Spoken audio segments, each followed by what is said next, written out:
할렐루야. 저는 오늘 본문의 말씀을 통해서 내가 빚진 자라는 제목으로 말씀을 나누려고 합니다. 우리나라 말에 이런 말이 있죠.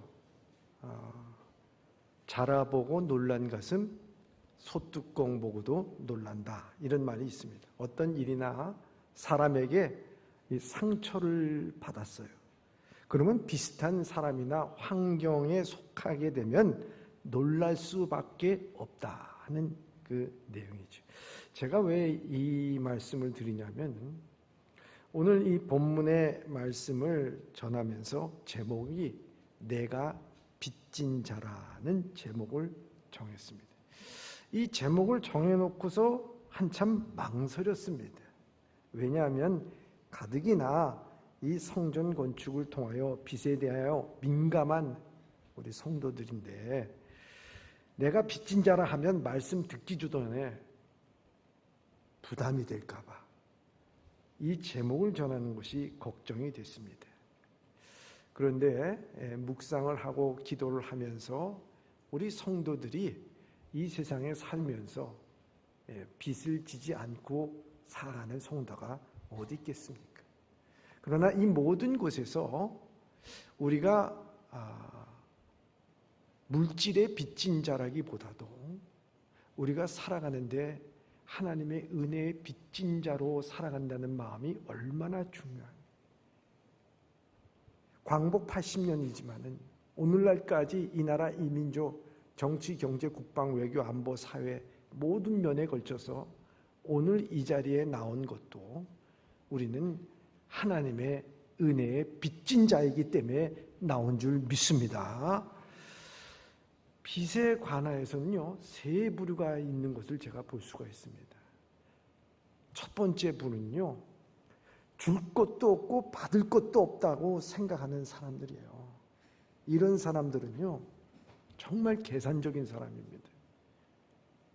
그리고 좀 무정한 사람들입니다. 마치 성경에서 그 한 달란트 받은 종과 같아요. 주인의 뜻을 저버리고 그냥 묻어둔 거예요. 당신에게 내가 줄 것도 없고 나 받을 것도 없어, 그대로 가져가, 그거 뜻이죠. 계산적으로 살아가십니까? 또 한 부류는요, 채권자의 심정으로 살아가는 사람이에요. 나는 이 세상에 살아가면서 받을 것만 있다. 사랑도 받고 칭찬도 받고 인정도 받고 섬김도 받아야 되고 난 다 받아야 돼 하면서 살아가는 거예요. 그런 사람들의 마음은 어떨까요? 온 우주의 중심이 자기에게 있어, 나에게 있어. 나를 중심으로 돌아가야 된다는 거죠. 세 번째 부류는요, 빚진 자예요. 늘 감사해, 고마야 하고, 내가 늘 빚졌죠. 갚아야죠. 부모의 사랑에 갚아야죠. 형제와 자매의 사랑에 갚아야죠. 아내와 남편의 사랑에 갚아야죠. 갚고자 하는 마음을 갖고 살아가는 빚진 자입니다. 사랑하는 예봄의 성도 여러분, 여러분들은 이 세 부류 중에 과연 어느 부류에 속해 있습니까? 저는 오늘 이 시점에 우리나라와 민족뿐만 아니라 이 자리에 모인 사랑하는 예봄의 모든 성도님들, 지난 세월까지 지켜주시고 인도하신 하나님의 은혜로 이 자리에 나와 있는 여러분들이 정말 가져야 될 마음이 있다면 그것은 빚진 자의 마음인 줄 믿습니다. 오늘 이 말씀을 통해서 빚진 자의 마음이라는 것이 어떤 것인지 우리 함께 나눠보기를 원하는 것입니다. 오늘 본문의 말씀 14절의 말씀입니다. 시작. 헬라인이나 야만인이나 지혜 있는 자나 어리석은 자에게 다 내가 빚진 자라. 아멘. 바울은요, 헬라인이나 야만이나 지혜 있는 자나 어리석은 자나 다 내가 빚진 자라고 말씀하고 있습니다. 이분들에게 무슨 돈을 꾸었습니까? 빌렸습니까? 그래서 빚진 자라고 얘기하는 것입니까? 아니면 피상적으로 그냥 나 빚진 자야 그러면서 말을 하는 걸까요? 근데 이 말씀을 깊이 들여다보면은 바울은 그냥 피상적으로 나는 빚진 자라고 말하는 것이 사실 아닙니다. 왜냐하면 바울은 이 로마 교회를 갖다가 정말 방문하기를 간절히 바랬어요. 로마서 1장 8절에 보면 먼저 내가 예수 그리스도로 말미암아 너희 모든 사람에 관하여 내가 하나님께 감사함은 너희 믿음이 온 세상에 전파됨이로다, 이렇게 되어 있거든요. 바울이 개척한 교회가 아닙니다. 자생적으로 로마에 생겨난 교회입니다.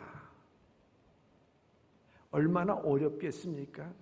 자생적으로 생겨진 교회에서 모여서 사랑하고 믿음으로 삶을 살아가고, 환경적으로는 로마의 핍박을 받는데도 불구하고 그들의 믿음을 지켜나가고, 거기에는 리더자나 지도자가 없음에도 불구하고 모여서 서복이 모여서 찬송하고 감사하는 그들의 모습을 바라볼 때 얼마나 바울의 마음 가운데서는 가서 칭찬하고 싶고 격려하고 싶고 또 복음을 전하고 싶겠어요.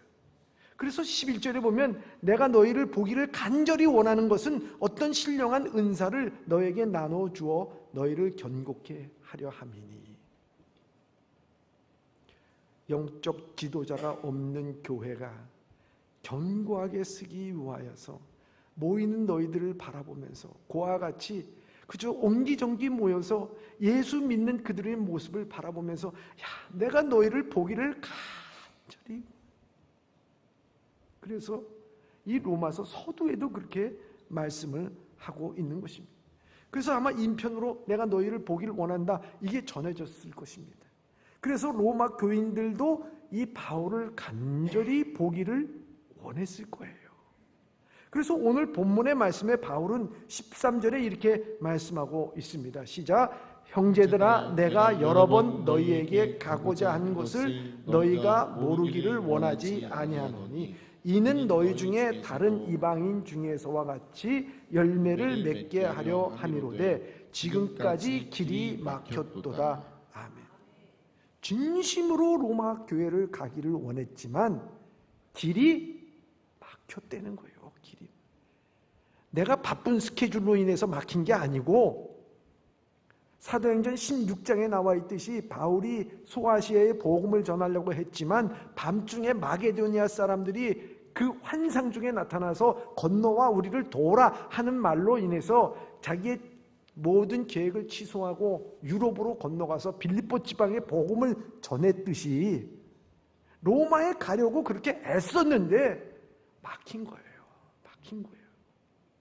내 뜻대로 내 생각과 내가 바쁜 스케줄로 인해서 막힌 게 아니라고 하는 것입니다.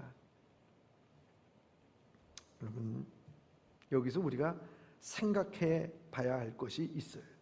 바울은 이 막혔다는 말을 단지 여기서만 얘기하는 것이 아니라 로마서 마지막 부분까지 가서 얘기합니다. 15장 22절에도 그러므로 또한 내가 너에게 가려고 했던 것이 여러 번 막혔더니, 이 말씀을 하고 있어요. 가려던 것을 막혔다. 약속했던 것을 못 가게 되니 약속의 빚진 자의 마음, 막혔다는 거예요. 단순히 가지 못한 것에 대한 미안함이 아니라 막혔다는 그 말 가운데는요, 이 바울이 너희에게 간절히 가고자 하는 마음이 있었다는 거예요. 이게 빚진 자의 마음이라는 거예요. 그럼 그걸 잘 알아야 된다는 거예요. 우리가 기억하는 것, 우리가 열심히 수고하고 노력하고 애썼던 모든 일들이 수포로 돌아가기도 하고, 내가 생각했던 일이 막히기도 해서 정말 낙심될 때가 참 많이 있습니다. 자기 뜻대로 되지 않을 때가 많이 있습니다. 이 로마로 가는 것도 자기 개인적인 일이 아니라 하나님의 일인데도 그 계획이 자꾸 틀어지고 막힐 때가 있습니다. 그때 우리 어떻게 해야 됩니까? 낙심하고 좌절하고 거기에 내 자신을 방치해 둬야 되겠습니까? 여러분, 잠언 16장 9절에는 이렇게 말씀하고 있어요. 사람이 마음으로 자기의 길을 계획할지라도 그 걸음을 인도하시는 이는 여호와시니라. 하나님의 뜻을 묻고 나가야 된다는 것이죠. 하나님께서는 나에게 내 생각과 계획보다도 그 일을 이루시기 위한 보다 더 큰 계획을 갖고 계시지는 않는가? 한번 생각해 봐야 한다는 거예요. 그런 입장에서 그 유명한 그 정신의학자인 빅터 프랭크라고 하는 사람이 쓴 책, 포로 수용소에서라고 하는 그 책이 있습니다. 그 가운데 소제목 가운데 절망과 투쟁이라고 하는 부분이 있어요. 여기 보면은 이렇게 나옵니다. 재소자 중에서 쉽게 절망하고 죽는 사람은 자기 자신의 존재의 의미를 찾지 못하는 사람들이고 그들은 정신적으로 자포자기하고 말합니다. 프랭클리의 견해에 의하면 그것은 가혹한 노동 조건이나 악화된 영양 상태에 의해서거나 또 나쁜 기후나 새로 나타난 전염병의 질환에 의해서가 아니고 그 원인은 집단적 실망에 있었다는 거예요. 집단적 실망. 크리스마스 때쯤이면 구출된다는 소망을 갖고서 한껏 부풀었다가 그것이 거짓 소망으로 밝혀졌을 때 그 오는 상실감, 거기 오는 실망, 이 모든 것들을 통해서 정신적인 이겨나가야겠다는 저항력이 상실돼 버린다는 거예요. 그러면 사람이 그 저항력이 상실돼 버리면요 그냥 죽어요. 죽어. 살 소망이 없는데 뭘 그래요? 집안에서도요 살 소망이 없어. 죽는 거 아니겠습니까? 그렇다는 거죠. 이렇듯 여러분 우리가 이 세상 살아가는데 질병 때문에 환경 때문에 역경 때문에 열악한 못 때문에 우리가 죽는 것 아닙니다. 삶의 의미를 상실해 봤어. 당신하고 내가 사는 거에 대한 의미가 상실됐어.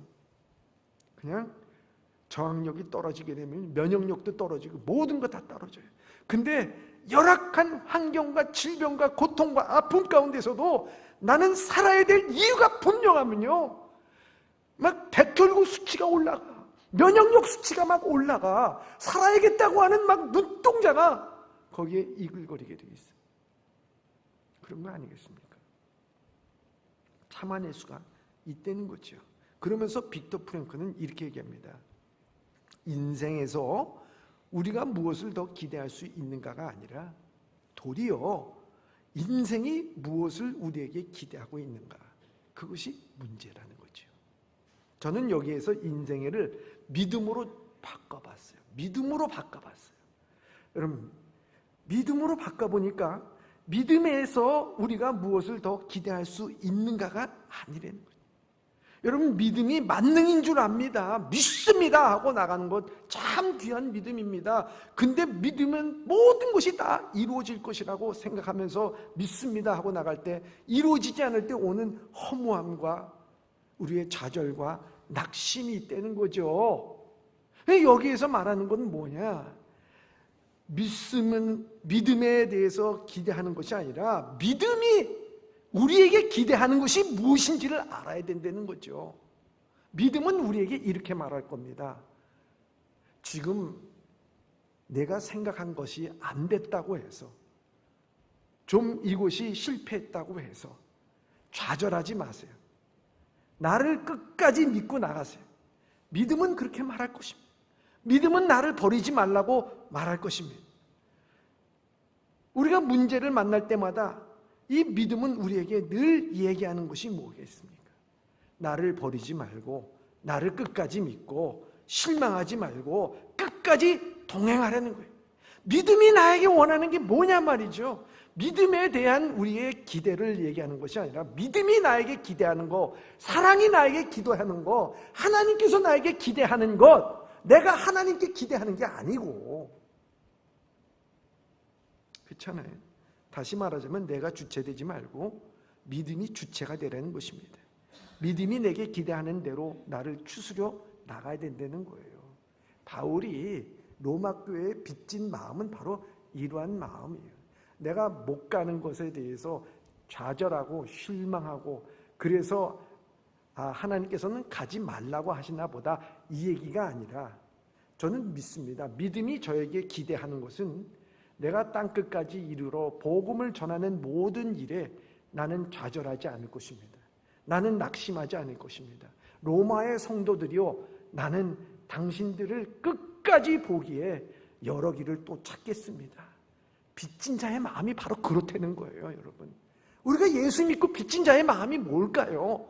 조그만한 일에, 실망스러운 일에, 괴로운 일에, 몸 아픈 일에, 질병 앞에서 여러분, 우리의 믿음이, 기도가 하나님 응답되지 않는다고 좌절하고 낙심합니까?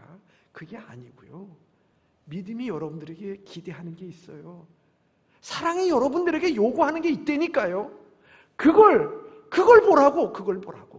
그렇게 될 때는 실망하지 않아요. 그래, 믿음은 나한테 얘기합니다. 끝까지 가자. 끝까지 가. 좌절하지 마. 믿고 끝까지 가. 우리가 그것을 빚진 자의 마음으로 살아가야 된다. 이 나라가 80년 광복된 지 80년 됐어요. 많은 은혜를 받고서 광복이 된 거예요.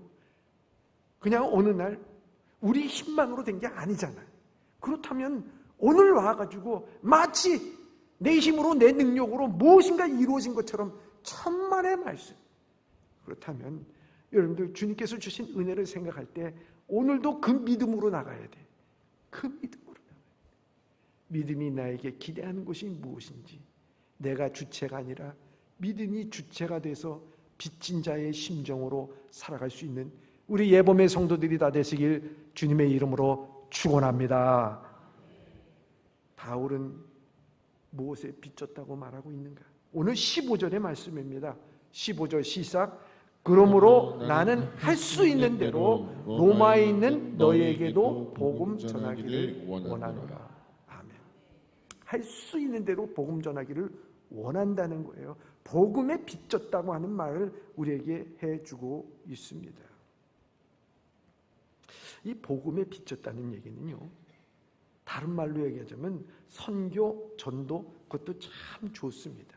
그런데 보다 더 넓고 포괄적인 의미가 여기 있는 거예요. 그 더 넓고 포괄적인 의미는 뭐냐면 이 땅에서 하나님의 나라의 삶을 살아내야 된다는 것을 우리에게 말씀하고 있어요. 여러분, 귀한 것 아닙니까? 여러분들이 지금 살아가는데 무엇으로 살아냅니까? 우리 가정 좀 더 편하게 살라고 살아냅니까? 내 직업 때문에 살아냅니까?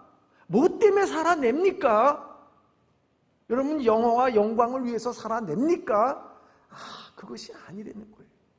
내가 여기 그러므로 할 수 있는 대로 로마에 가서 너에게 복음을 전하겠다고 하는 말은 내가 이 땅에 하나님의 백성으로 살아가는데 하나님 나라를 이루어 나가는 삶을 살아내겠다는 거예요. 거기서도 그게 복음입니다. 복음 증거하는데요. 그렇게 살라고, 그렇게 살아야 되는 거예요. 우리에게 있어서는요.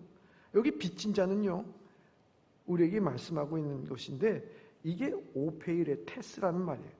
갚을 의무가 있는 죄인으로서 법정에서 판결을 받은 사람을 뜻하는 거예요. 갚을 의무가 있는 죄인으로서 법정에서 판결받은 사람.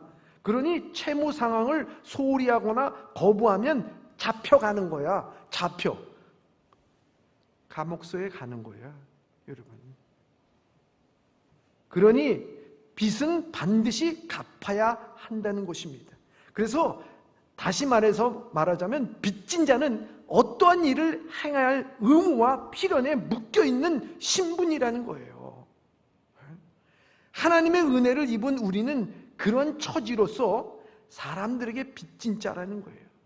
그렇기 때문에 아무렇게나 되는 대로 함부로 살아서는 안 된다는 것을 우리에게 말씀하고 있는 거예요. 하나님 나라의 백성으로서 하나님 나라를 이루어 나가기 위한 삶을 살아내라는 것이 바로 빚진 자라는 거예요. 그래서 함부로 살지 말라는 거예요. 되는 대로 살지 말라는 거예요. 시류 따라, 유행 따라 살지 말라는 거예요. 말대로 살지 말라는 거예요. 이게 빚진 자예요. 그런데 하나님이 우리를 그런 삶을 살도록 이끌어 주신다. 내 힘으로 살아가는 게 아니죠. 하나님의 은혜로 살아가는 거예요. 그래서 빚진 자의 마음을 갖는 거예요. 여기 보면은 16절에 이렇게 말씀하고 있습니다. 16절 시작. 내가 복음을 부끄러워하지 아니하노니 이 복음은 모든 믿는 자에게 구원을 주시는 하나님의 능력이 됨이라. 먼저는 유대인에게요 그리고 헬라인에게로다. 아멘. 내가 복음을 부끄러워하지 아니한다.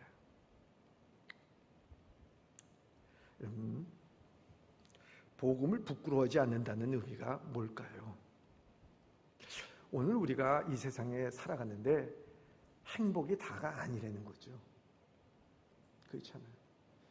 여러분, 우리가 자녀가 잘 되고 부유해지고 건강한 거, 우리가 이 세상에 말하는 행복을 추구하다 보면은 이 세상의 기준에 맞추어 살아야 돼요.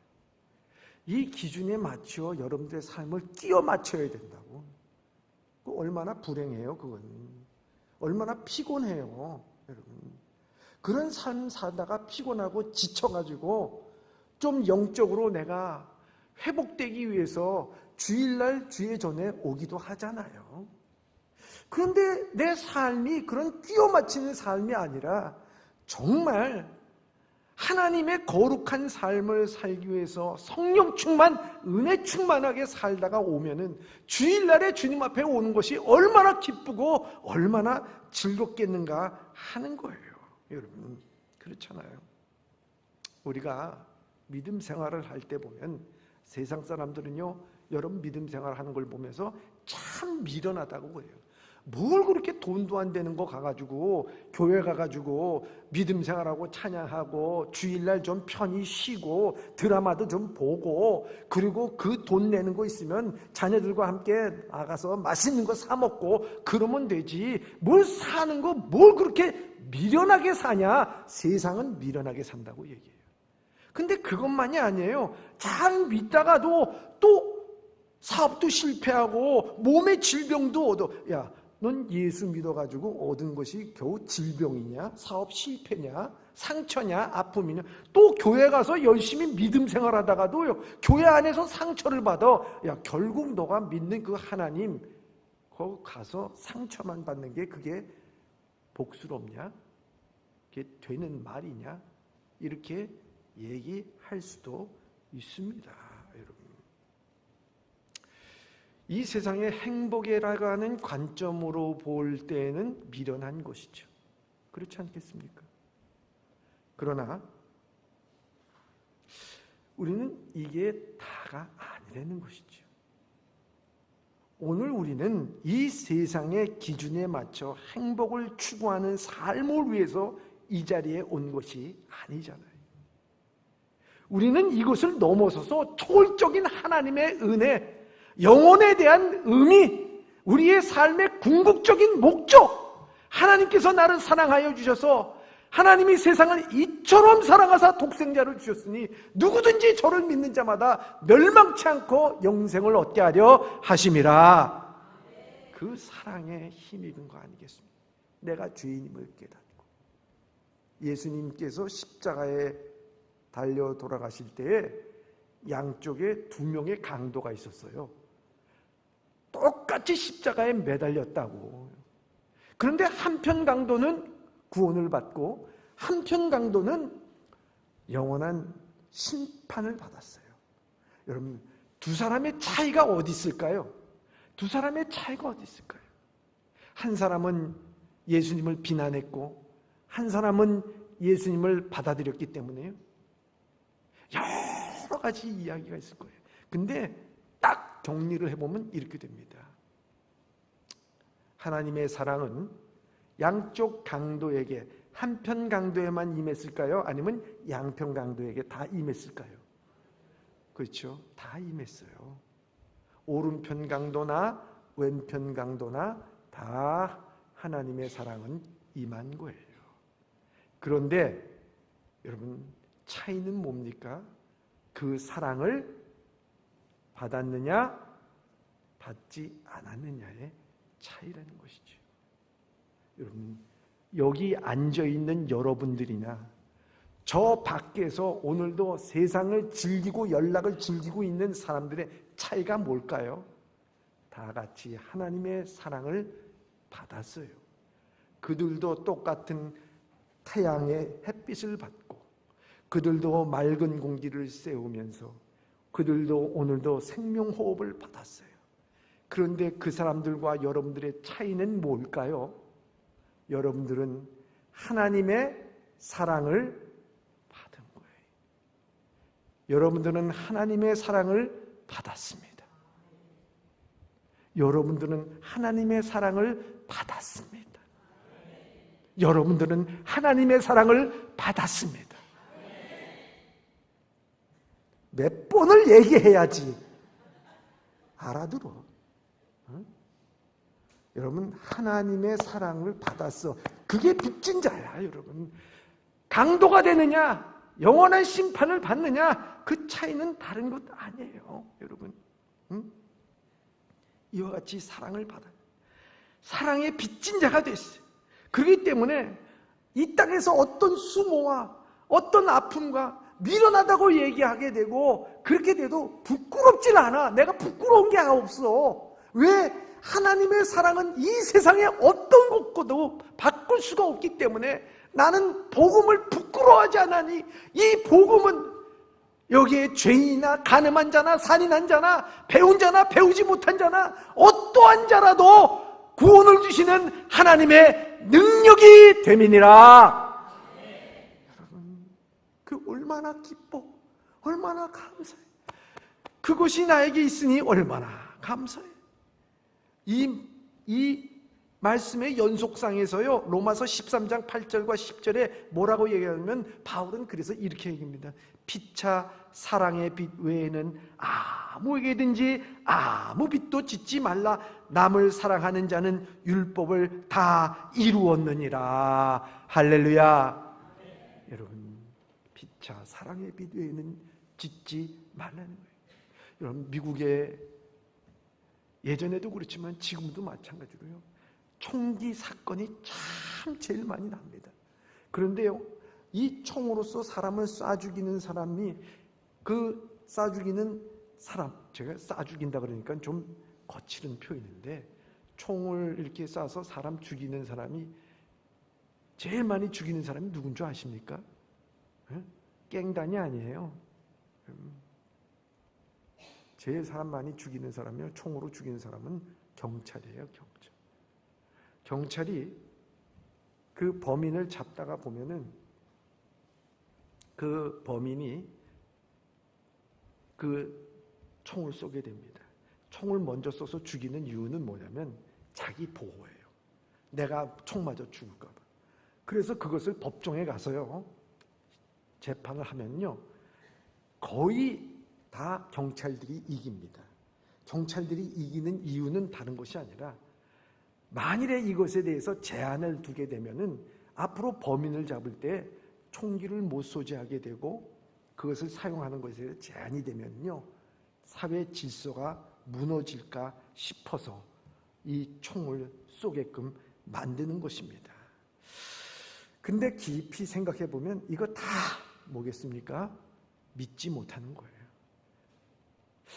가만히 있다가도 저 사람이 총을 뽑겠지, 나를 쏘겠지, 그냥 먼저 쏘는 거예요. 서부시대 때 먼저 총 뽑듯이. 여러분, 믿지 못하는 거예요. 오늘날 여러분, 이게 비단 미국만 그렇게 되는 거예요. 오늘도 우리가 총은 없지만요, 우리는 먼저 말로 사람 죽일 때가 있어요. 말로 총질하고, 물질로 총질하고요, 권력으로 총질하고요, 행동으로 총질하고요.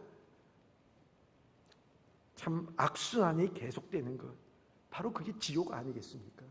서로 미워하고 싸우고 죽이고, 싸우고 미워하고 죽이고, 이 악순환의 고리를 끊는 게 뭐겠습니까?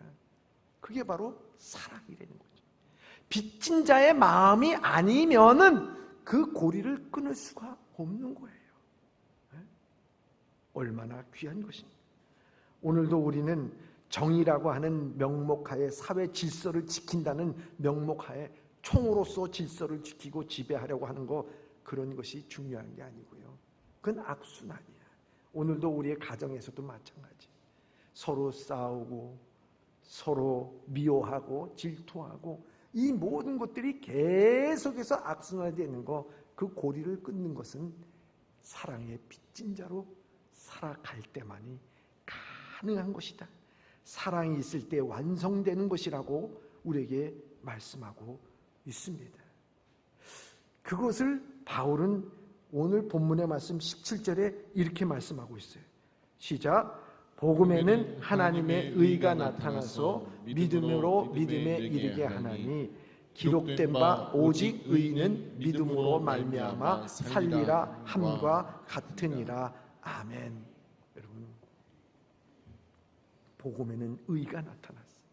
그 의라는 게 다른 게 아니잖아요. 하나님의 사랑이잖아요. 어떠한 존재도 주님의 사랑 안에는 다 용서받고, 바울도 마찬가지. 그렇게 예수 그리스도를 핍박했던 자가 어느 순간에 주님의 증인으로 180도 변한 것은 어떻게 됐습니까? 그 내면 하나 가운데 하나 있는 건 다른 게 아니고 사랑 아니에요. 그렇기 때문에 사랑 외에는 피차 빚지지 말자는 것 아니겠습니까? 그는 그래서 주님의 사랑에 빚진 자예요. 은혜에 빚진 자예요. 그렇기 때문에 항상 그는 자기의 부끄러운 것을 자랑하는 것은요, 자기의 약한 것을 자랑하는 것밖에 없다라고 말하고 있습니다. 사랑하는 예봄의 성도 여러분, 우리가 세상에 살면서 빚 안 지고 사는 사람이 어디 있겠어요, 여러분. 그런데 우리가 지는 빚은 부끄러운 빚이 되지 말아야 된다는 거예요. 거룩한 빚, 은혜의 빚, 사랑의 빚을 지면서 그 빚진 자로서 갚을 길이 없는 그 빚을 우리가 지고 살아가는데, 그것으로 인해서 고리를 끊고 뿐만 아니라 우리가 그 빚으로 말미암아 우리가 하나님 나라의 삶을 이루어내는 삶을 살아가야 될 뿐만 아니라 오늘 그것을 통해서 우리는 믿음이 나에게 기대하는 것, 사랑이 나에게 기대하는 것이 뭔지를 알고서 우리는 살아가야 된다는 것을 우리에게 말씀하고 있는 거예요. 우리나라 가계부채가요, 2022년도 5월 대한민국 가계부채가 한국은행에 따르면요 1862조 1000억 원.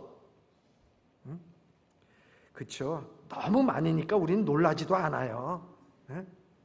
이게 22년도야. 근데 그 다음에 문재인 정부가 출범하여서 2016년에 비교하면 519조가 늘었어. 519조. 지금 22년부터 시작해서 23, 24, 25, 26, 이게 3년 지났어. 2000조야, 2000조. 여러분, 말이 2000조지. 2000조 지고 살아 우리 지금 가계부채가. 여러분, 빚 많은 게 뭐 자랑이겠습니까? 아니지요. 우린 자랑은 아니에요. 그런데 오늘 이런 빚 때문에 눌려서 사는 인생이 아니라 정말 내 삶에 의미를 주는 빚, 은혜의 빚, 사랑의 빚, 죄인을 사랑하는 주님의 사랑. 그래서 내가 부득불 자랑할진대 내가 약한 것을 자랑하리라.